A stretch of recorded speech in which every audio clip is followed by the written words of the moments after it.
बोले कि मस्ती में नाचेंगे सारे, बोले हरेंगे जो कष्ट तुम्हारे। आग से खेलते और झूमते, ये है निरंजनी अखाड़े के सन्यासी। नाम के लगा ले तू भी दम फिर। महाकुंभ की पेशवाई से लेकर अब तक निरंजनी अखाड़ा खूब चर्चा में है।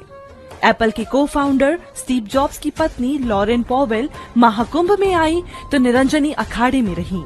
यहीं उन्हें दीक्षा दी गई और नया नाम मिला कमला।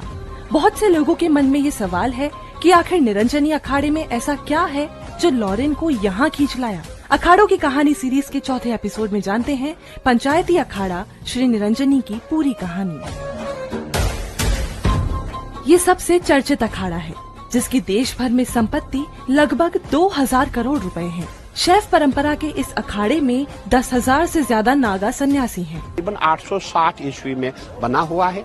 बाकी प्रयास हमारा यही रहता है जो बाल अवस्था में ही हमारे यहाँ अखाड़ों में संत बने, सन्यासी बने, ताकि उनको शिक्षा दी जाएगी, दीक्षा दी जाएगी। किसी को मजबूर नहीं करते आप संत बनो, नहीं, आपकी इच्छा है। अगर कोई माता पिता बच्चे हमें सौंप देते हैं, एफिडेविट लिया जाता है, उसके बाद हम बच्चे को रखते हैं। अखाड़ा किसी भी प्रकार का दान, दक्षिणा या डोनेशन नहीं लेता है, बल्कि सामाजिक कार्यों में देश को सहयोग करता है।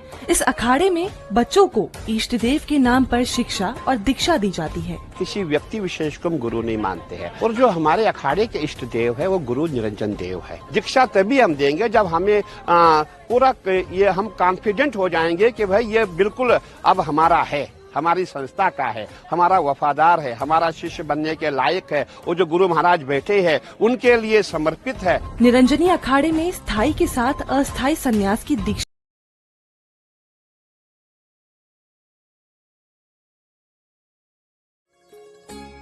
आस्था और आध्यात्म का समागम महाकुंभ।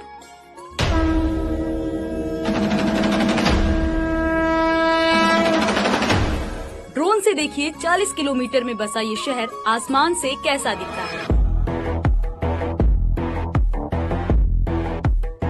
संगम नगरी में 1 लाख से ज्यादा टेंट लगे हैं। घाटों के किनारे बने अलग अलग रंगों के टेंट में साधु संतों के साथ लाखों श्रद्धालु रह रहे हैं। गहनों से सजे, कोई गेरुआ वस्त्र में, कोई चमकती साड़ी में, तो कोई हाथ में मानव खोपड़ी लिए तंत्र साधना में लीन। ये है किन्नर अखाड़े के सन्यासी। एक ऐसा अखाड़ा जहाँ सिर्फ किन्नर या LGBTQ समुदाय ही नहीं बल्कि कोई भी आ सकता है।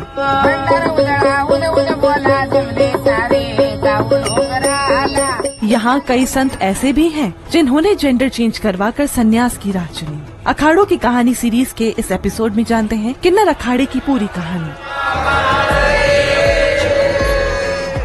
हाल ही में एक्ट्रेस ममता कुलकर्णी को महामंडलेश्वर बनाया तो किन्नर अखाड़ा फिर चर्चा में आ गया।